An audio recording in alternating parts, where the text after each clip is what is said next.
umukobwa avuga uti haleluya, haleluya.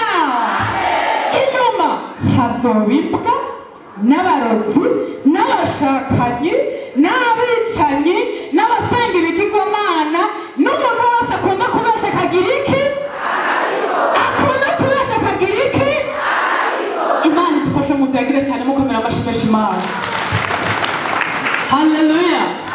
Ndiko ndumviriza ubushi bwanyu ntibungana niko bungana, ndabwisha ubushi. Oya vrema, oya vrema. Yesu n'ubukuru w'agatumba naremereye, ntayonokwemera ndiwe. Komera amashyi menshi Imana yapfiriye. Haleluya. Haleluya. Ni ijambo ry'Imana tugomba tuvugane ko mu kanya gatoya. Iri jambo ry'Imana turisomye muri Bibiliya yera, igitabo cya nyuma kigize Bibiliya cyane igitabo cya nyuma mu isezerano rishasha.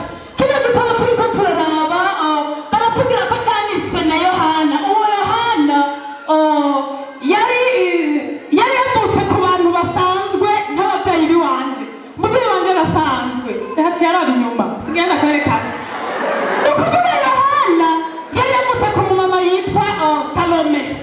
Salome yari umukobwa wa Yozefu umufiyanso cyangwa umusheri cyangwa ugiye arikoresha Mariya nyina wa Yesu. Hanyuma ubuzima bwa se wa Yohana yari ubuzima bwo kuroba, yari umurobyi. Ababibujumbura muca mubyumva. Hanyuma ubuzima bari babayemo bwari ubwo, nibwo buzima na Yohana na mwene wabo Yakobo babayemo, kuko baca baza barakurikira se wabo igihe yagiye kuroba bakaza baramufasha. Imana ishimwe cyane. Uwo Yohana nyene yanditse kino gitabo turabona ko yavukiye mu gisagara bita Igalilaya cyane aho bita i Betsayida. Musomye Bibiliya muca mubibona. Imana ishimwe cyane. Hanyuma Yohana turiko turasoma ijambo ry'Imana riratubwira ibintu byinshi mu byamuranze. Turiko turasoma ubutumwa bwiza bwa Yohana cyane bijya bitabo bine bitangura isezerano, bitatu bitangura isezerano rishasha turamubonamo. Ariko ibitabo bimwanditse ko bavuga ko yanditse, baravuga ngo ibyete bitatu bya Yohana, baravuga ibyashuriwe Yohana, baravuga n'ubutumwa bwa Yohana, ubutumwa bwiza bwa Yohana. Imana ishimwe cyane. Hanyuma uyu Yohana ni wa wundi bakunda kuvuga mu bigishwa 12 ba Yesu. Yakunda kuza imbere izina ryiwe ngo Yohana umwe yakundana na Yesu, umwe Yesu yakunda. Mwarabyumvise? Mwarabisoma? Oya zamurayishura. Halo? Haleluya. Uyu Yohana ijambo ry'Imana ritubwira ngo yarakundana na Yesu. Haleluya. Kuko ndakundana na Yesu. Kuko kuba wavuye ku rutiro ukaza n'amaguru, ukaba wavuye mu gihe cy'ahandi ukaza n'amaguru, urakundanye na Yesu. Haleluya. Kuba warisha 2,000 cyangwa 3 wari kubisuma umunyu cyangwa ukagura episikoze y'umwana ukaza mu gikorane, vuga ndakundanye na Yesu. Haleluya. Ubu Yohana n'umwe bavuga ko yakundana na Yesu, yaragendanye nawe kandi rimwe na rimwe uwo Yohana babicaranye na Yesu ngo usanga muri karamwiganika, ugasanga ariko yigimisha gutya impande ya Yesu. Ngo barakundana na Yesu ku buryo n'abigishwa ba Yesu babimenya, mbere bamwe bakamusharika abandi bakamuraba nabi. Bakina muri Bibiliya biranditse ngo Yohana umwe yakundana na Yesu, Yesu yaramukunda kandi na Yohana byari bikundanye na Yesu. Vuga uti ndakundanye na Yesu. Haleluya. Haleluya. Vuga uti ndakundanye na Yesu, ntubitinye.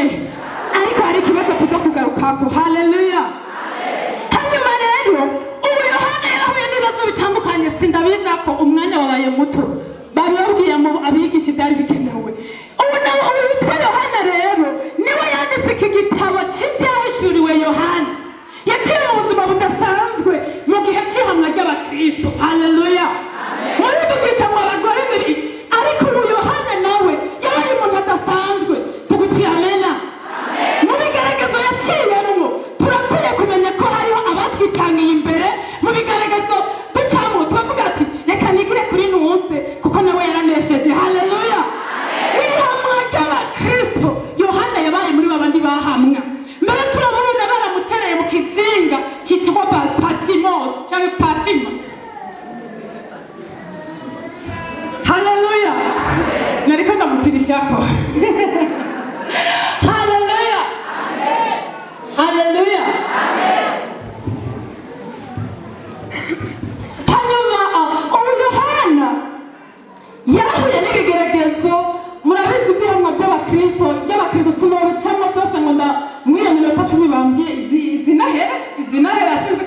sinavuze ngo cyangwa ndavuga 10 yonyine sinabyo nemeye ntabyo navuze bikunze ndavuga 10 bidakunze ndagirenda cyangwa ndayishitse mugasinemeye ngo ni 10 ariko icyo ngomba kuvuga ni icyawe haleluya ihashonje gane baciye bandaba mukaba oya ntasaha mara n'ukuri ndiko ndavuga ni murebe n'umucane ntibashaka kumeza ngo amena ndagarindiriye haleluya Yohana rero atangura ibikorwa byiza Yesu amaze kumurobanura amukura mu kuroba amafi haleluya Yohana yamukuye mu ruzi yamukuye mu kiyaga aramuzana amubwira umurobyi aroba abantu vuga uti amena haleluya Yesu amukura hariya muri ya mbeho muri Tanganyika amukurayo ariko aroba amafi hari igihe yaroba akaronka hari igihe yaroba akaronka hari ikindi gihe yirirwa araroba kuva mu gitondo mu ijoro bukira akabura na kimwe ariko arondera ifi ashyira mu nda hanyuma mu kanya agasubira gusonza haleluya maze Yesu aritegereza umuruho afise abona ibyo biri muri we aca aragenda amutora amukura mu mbeho yo mu kiyaga amukura hariya nyene aramugobotorayo aca aramuzana aca aramubwira ati gira hana ndakubwiza umurobyi uzohora uba kuroba abantu ko mubashimisha cyane haleluya aramuzana amubwira umurobyi w'abantu haleluya nawe Yesu yarakugobotoye kugira ngo urabe abantu bakiri mu byaha ubareheshe ubareheshe ingeso nziza ijambo ryiza wakiriye maze ubazane mu gakiza kuko amena haleluya Yohana rero ibyo buzima babibamo atangura kuroba abantu ibigaragaza biraza nyuma yo kuduga kwa Yesu Kristo naha rero muri iki gice tubona ibigaragazo byamubereye birenze bamukuye rero ahandi mu bantu mu gisagara bamutaye mu kizinga Mana idufashe Mana idufashe Mana idufashe ni intero benshi ngo ukijijwe ibigaragazo biba bihita mu dushure urubwira ati jewe bambwira ngo ibigaragazo ngo nkijijwe sinzasubira kurwara ntakinarigisho niko zihari arakubeshe ahubwo ukijijwe ibigaragazo bitanguye muri ndetse aririmba ngo ibigaragazo bizongera umukristo haleluya ubundi nawe cyambwira ati bashe ibigaragazo biratera amanga ati kwere amanga ati abanyabujumbura bari Yesu ndababona iyo bicaye akamenya apana mwe nababonye ba bandi bari nakubonye Sandrine abandi bari Allo agiye kuri mariage hariho mariage ishushe Bujumbura mwirohero n'umunyakamenge niyo bagiye nibaze ko nibo baragiye nakobwa ndababwira iki amanga ati kuba mwabimenya abanyabujumbura ibyo ngibyo amanga ati mwayamenye bayamenye bambwiye Sandi wayamenye Imana iguheze nagomba bababwire ibigeragezo iyo umuntu akijijwe ntibaze bababeshe ngo ukige nabo bakizwa ngo uzoshobora kurwara oya si uko bimeze ahubwo ugiye uba utanguye ibigaragazo mu bw'uburyo warwana n'ibigaragazo utarakizwa siko ubirwana bamaze gukizwa haleluya ibyo nibona Imana mu gihe ari kurwana n'ibigaragazo ukijijwe siko wabona Imana kiriyagiye kuko Imana ntiwari unayizi Imana ishimwe cyane ariko umaze kumenya Imana barakuroga bakirukira ku bapfumu ukamenya ko hari umuganga ruta bose ariko Yesu Kristo ibitega bigukuramo akabiterera ngaho ukajya ku mavuga asenga Yesu akakukiza ibitega vuga amena haleluya iyo wakijijwe wakiriye Yesu iyo umugabo agukubise agakubita ngaha ntumwongere irindi cyangwa umukubita umugere uvuga ati yewe Yesu ntabara haleluya utabaza ijuru imbere yo kujya kwambaza abandi hariya haleluya iyo umugabo wakubwiye nabi ntubuce ushyira induru hejuru ngo henga nkore mu nda umugesera oya si umugesera ahubwo Satani yamuciyemo kugira agaragaze ukwizera kwawe uca utabaza ijuru haleluya haleluya umukozi w'Imana Yohana nawe aba mu kigerageza cyo guhamwa mbere abamurwanya bamukura hagati mu bandi bagenda kumuterera mu kizinga Allo ashika izinga paka nakiyongera ko ari gike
zanyu. Haleluya. Yohana agerera ahandi hantu atangura kuguruka mu buryo bw'imwemu. Imana iramuduza abamarayika baramugendera bamusanze aho bamutaye yereka ibidasanzwe. Umumarayika aramubwira ati babwire utubazwa ntashishikare kwezwa vuga uti amena. Haleluya. Umumarayika aramubwira ati babwire abo bagore bo mu nama y'umwaka yo mu kibimba uti abaroka bandaniriza aho nyene, abicanyi bandaniriza aho nyene. Nababwiye Yohana Imana iramwereka ati mwabagore mwishwe n'isaku muriko murasambura ingo zanyu bandaniriza aho nyene, bandane kuko igihe irahari. Imana idutabara cyane. Yohana ndetse Imana yamutumye iravuga ati genda ubabwire barya bagore barya bari mu kibimba kibandaniriza aho nyene muri. Haleluya. Ibyo bituma Imana ireka gushimwa wabandaniriza aho utabandaniriza ubandanye ukora ibyaha ureka Imana igumira Imana. Haleluya.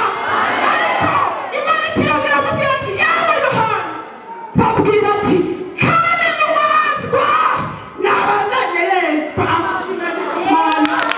Haleluya.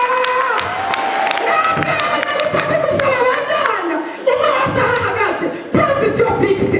Hanyuma mubandanye igera imbere. Haleluya. Bwira mugenzi wawe utubandaniriza aho nyene. Bwira utubandaniriza aho nyene. Egene bamwe bandaba mubwire ntutinye n'ijambo ry'Imana ribivuga ti continue bandanye ntutinye mubwire utubandaniriza aho nyene. Haleluya. Nabonye ko ibintu bibiri bidasa. Abandura n'ingufu nyinshi, aberwa n'ingufu nyinshi bandanye, ariko muramutse ukurikira ingero cyuzuye umuntu icyarangarijemo ingero imbere y'iyo. Haleluya. Uri kubandaniriza mu nzira yawe. Nimwihe amashyi ko mwabihetse. Haleluya. Yohana yarekwa icyo giti cy'ubugingo kimwe kiri hariya ikindi kiri hariya bituma bihungabana. Ese utuyaga tuvuye kwako kw'icyo giti sha ibyo bikagira ngo icyo giti ngo cyama 12 mu mwaka. Iby'Imana biraryoshe n'ukuri kw'Imana. Haleluya. Ninde iwabo barima igiterwa cyama 12 mu mwaka? Alo? Ninde arima iwabo barima igiterwa cyama 12 mu mwaka? Icyo giti cy'ubugingo vuga amena. Icyo giti cy'ubugingo cyama 12 mu mwaka. Haleluya. Ni ukuvuga mu mwaka cyama kiko kiratengengera ibyamwa byiza byo guhabwa abakristo bihanye ibyaha byabo bakira Yesu nk'umwami n'ubugingo bwabo. Haleluya. Hanyuma mbicyo giti iri jambo narikunze. Mbicyo giti ngo amababi yacyo, amababi apana ibyamwa. Haleluya. Inoha ibiti turya amababi n'ibike kandi bike ry'amababi voka je nta mababi yayo turya muga turarya ivoka. Inyumba so niturya amababi yayo muge imyembe nta mababi yayo turya. Ariko nagomba ndababwira iki kintu.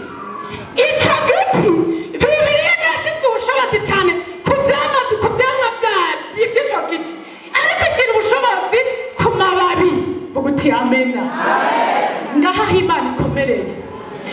Imana yashyira ubushobozi ku mababi. Ni ukuvuga reka twebwe tubone ibisanzwe, Imana irabihindura ibikomeye. Haleluya.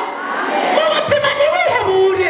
Urashobora kuba ugaragaramo umengo ntacyo umaze, bose bagutaye, bose baguhambesheje nk'uko yabivuze, ariko ntacyo bitwaye.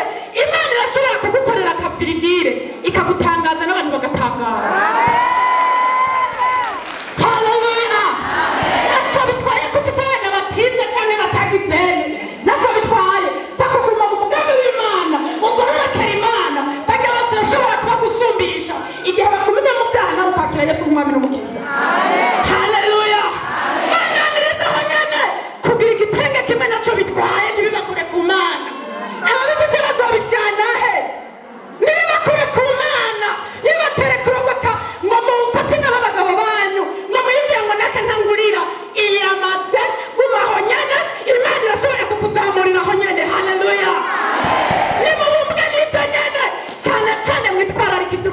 bw'Imana. Vuga ati Yesu numva ashaka kuba uwo wifuza. Ahigane babivuga abana ibyo bivuga uri n'ubuseri yabishije shaka kuba uwo wifuza Yesu. Haleluya. Tugiha amashyi menshi Yesu.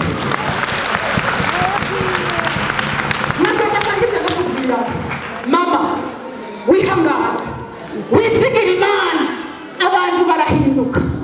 Bashobora kwizigira umugabo wawe. Bashobora kuvuga ati none ngo mwana w'ejo ariko atubwira ibyo bibiri. Ariko nawe, ubundi nawe ushaka kuvuga ni mu gifaransa ngo aux âmes pleines, la valeur on entend le nom des âmes.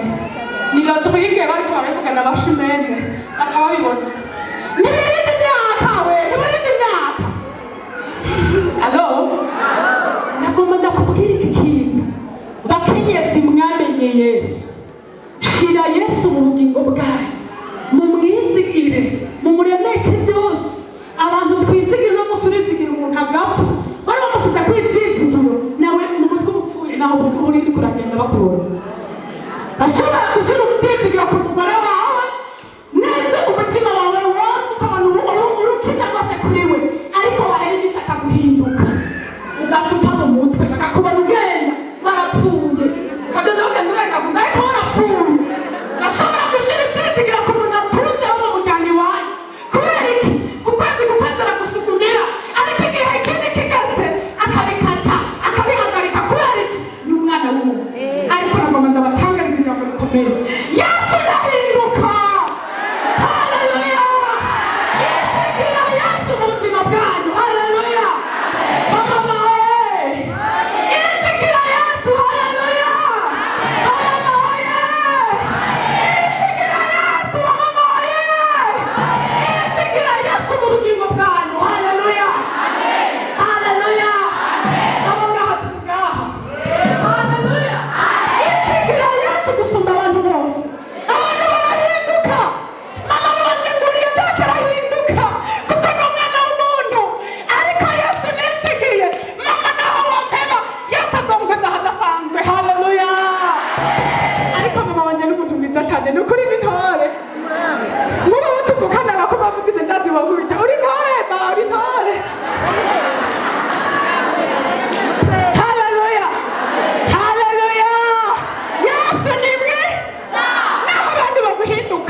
Yohana rero atarababwira ngo umwe wese abandaniriza ahari.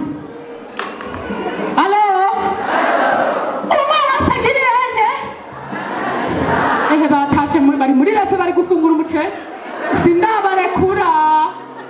Umwe wese abandanirize. Mugabo je cyati mumabari yasimbiduye Bibiliya ikirenazi. Sindababwira ngo usambana abandanirize. Ubusakuza abandanirize. Umuronzi ngo abandanirize. Imana izagukubita amakofe.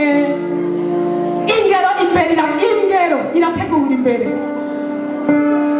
Umurongo wa 15 uvuga ngo imbere inyuma yari ariko bahabwa ingero nziza hazojimbwa. Ni bande bazimbwa? Mbere bibaza mvuga n'izijya mvuga tuzi ngo bahiryambwa n'umutezi sizijyambwa imbwa n'abantu bose badakora ubugombe bw'Imana. Ntabwo muzobana mu muriro imbwa ibyo Imana idufasha cyane. Bibiliya ivuga ati inyuma hazoba imbwa, hazoba abarozi, abicanyi, abashakanye. Ewe muntu ukunda kubesha ukanabikora, uzoba inyuma y'abagororotsi bazoba ariko barira ku giti cy'ubugingo. Wifuza kubandaniriza mu nzira nziza? Wifuza guhera inzira mbi wagenderamo? Karibu rero dusaba Imana. Nta handi tubirongera. Ni kuri Yesu Kristo, ni ku musaraba wa Yesu. Hari icyo ugomba kuvuga ati ewe Yesu, sanze nari mu nzira mbi pe, ariko ndahetse. Muri gatatu ndahetse byose. Yesu ndakwihaye. Uragomba kwiha Yesu. Kaze dufatane gusenga Imana. N'abahari kaze.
ndabigenderamo igihe kirekire n'umuririmbyi senga mu ishengero ry'abagenzi mbere ndongoye utunama dutandukanye ariko nariko mbandaniriza mu nzira mbi none ndahevye senga usohora ijwi umbwire icyo Imana ushaka kwigukorera nimba ugomba kuva ngaho uhindutse nimba ugomba kuva ngaho uri mushasha senga ubivuga tubwira ati mpindura ndahevye ibi na biriya byose ndahevye bwira Imana ikubwire mushasha uzosubire mu rugo rwawe abana bashingira ati nibyo kuri mama yakijijwe uzosubire mu rugo avuga ati Mana umugabo wawe umugore wanje ndabona yavuye mu gikorane yahindutse ndabona umugore wanje yavuye mu gikorane cy'ukuri yarahinduye senga usaba Imana kandi dore ntabwo wakwishoboza wewe ntanakimwe wakwishoboza kiretse Imana yonyine igufashije dusenga Imana sohora amajwi mbanze ndabaha umwanya umwe wese asohora ijwi asenge asohora ijwi ryiwe twisengera asaba Yesu nk'umwami n'umukiza by'ukuri amubeko kandi amushoboze dusohora amajwi yacu dusenga Imana Yesu turakwihaye natwe twoshobora turabanyantege ariko wowe urashoboye dushoboze guheba ibyo byari byaratunaniye guheba dushoboze byo kwihangana mu rugo uduhe kugira urukundo mu rugo uduhe kwatura amajambo meza mu rugo uduhe gukora ibikorwa neza mu rutonde mu rugo uduhe kuba abakizwa mu ngo zacu uduhe kuba abakizwa Yesu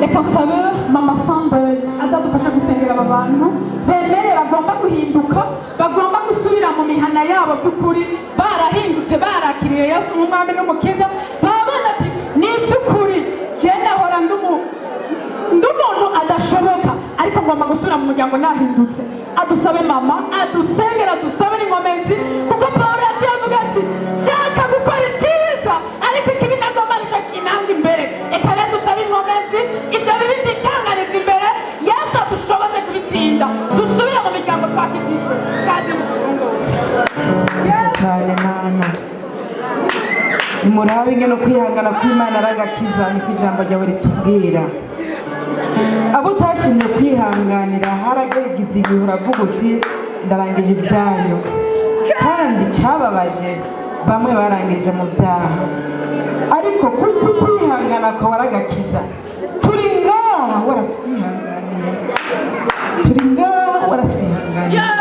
kugira ngo tugeze kuri uno munsi dushobora gusubira kugira amahitamo dushobora kongera guhitamo neza dushobora kongera guhitamo guhora dukizwa dushobora kongera guhitamo gutunganywa rwose dushobora kongera guhitamo kugukorera kandi abakoze kiriya gihe n'abaje uno munsi bakaronka ingero habwa icyubahiro mwami kubw'imbabazi zawe habwa icyubahiro mwami kubw'ukwihangana kwawe none rero ko kwihangana kwawe ntitugomba yuko kwamba turiko turagukirisha kuko ubuntu bwawe kwamba tugukirisha biragahera turagomba gufata ubuntu nkama turagomba gufata ubuntu nk'ubuntu nyene hama duheze dukore icyo ubuntu butubwira kuko ubuntu bushaka ko dukizwa rwose ubuntu bushaka ko twandikwa mu bitabo byo mu ijuru ubuntu bushaka ko duhinduka tugahindura abandi tugahindura abo twubakanye abana bacu ababanyi abo dukorana imirimo ya minsi yose wabona turakwakiriye kuri uyu munsi n'abakenyezi twateraniye ngaho kuri uno musozi wa Kibimba turagukorera ubwatsi ko tugiriye neza kutugeza kuri uyu mwanya kugira ngo tuze duce bugufi dusenge dusaba gutungana rwose dusaba guhinduka kugira ngo ntitube zambwa babasambanyi imborerwa abasuma bazohindirwa hanze turagomba kuzotumbera kuri wa mugwa dushajije twambaye umwambaro w'ubukwe turabageni bashitse twaba tuzogenda imbere y'uko mbivuga cyane tuzogenda mu gihe cy'inzamba icyo nicyo dushaka ahandi hose tuba twaruhiye ubusa ahandi hose byaba ari ubusa gusa ntacyo byaba bimaze icyo twaba twarabereho kuri ino si twaba turuswe n'inda zitavutse oya mana ko waduhaye amageme meza yo kubaho reka icyo uduha n'ubwo buntu rero